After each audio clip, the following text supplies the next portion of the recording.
Life is just such a struggle. I could either pay rent or pay a doctor and take care of myself. Just poverty.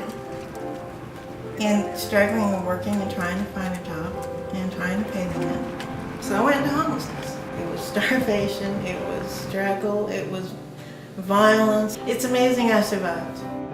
After 8 years in the Navy, I really spiraled into a depression after losing my job and my housing and a relationship.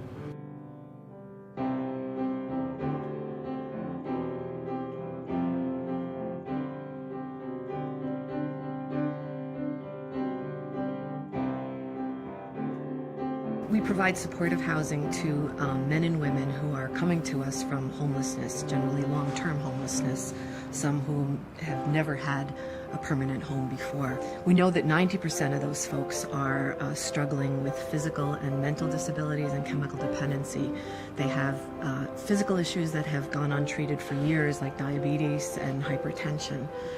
We also serve a number of veterans who are coping every day with post-traumatic stress.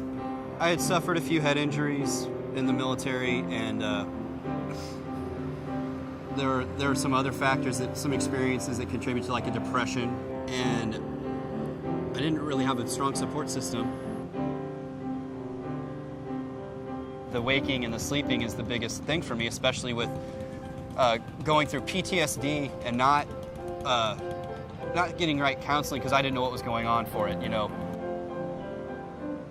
When I was out on the street, it brought back the shock of basically a mission gone bad, where you just have to walk around and wait to get picked up.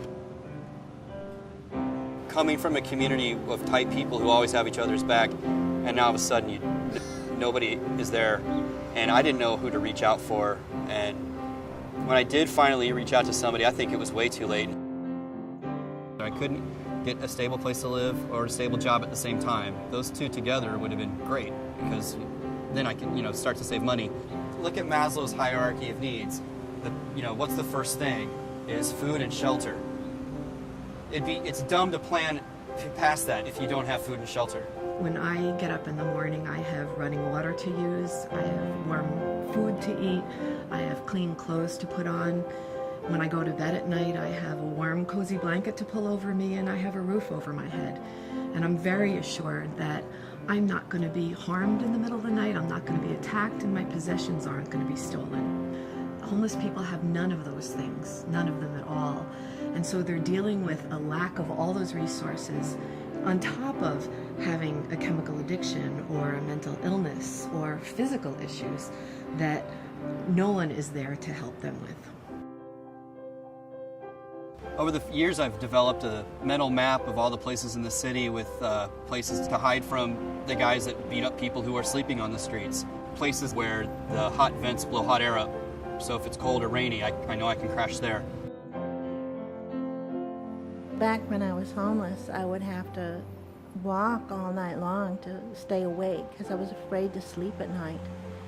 And during the day, I would ride the buses and sleep on the buses for safety. And Plymouth has just been amazing.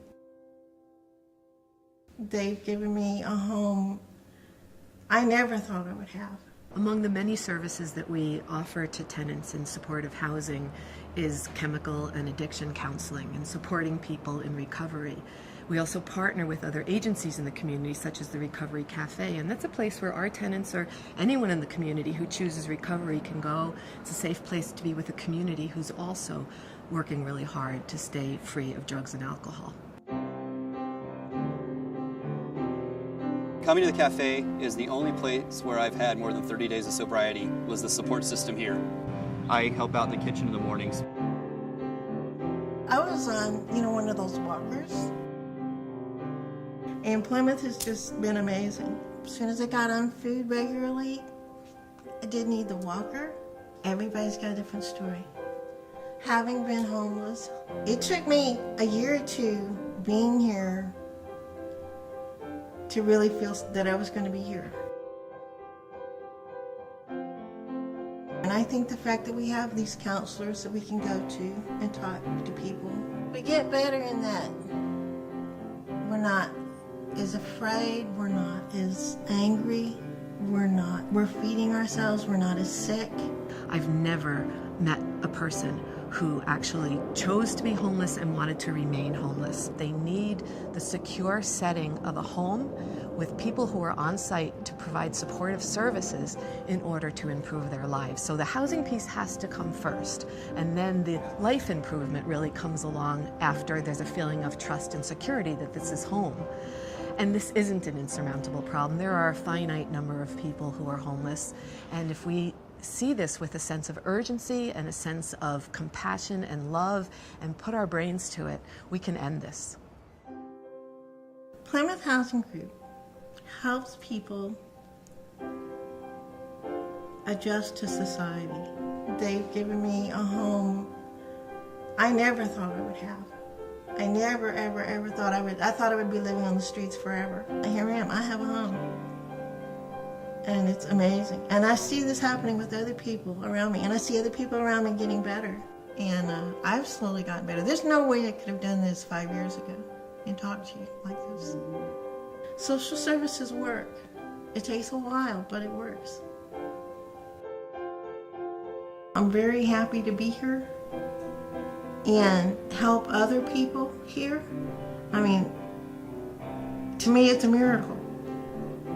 It's just a miracle to me.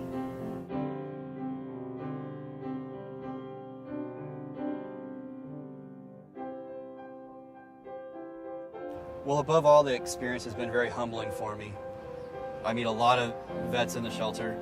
They made some mistakes, or maybe they just were the victim of bad luck. It doesn't really matter. The point is, at one point we had it together, and now we don't, and it's hard to get out of this hole. Most people who are working their way up need a launch platform, something stable to work from. And housing, I mean, that's the golden ticket. You know, who am I to say I'm better than you because I did this and I don't do this? Because it could happen to anybody.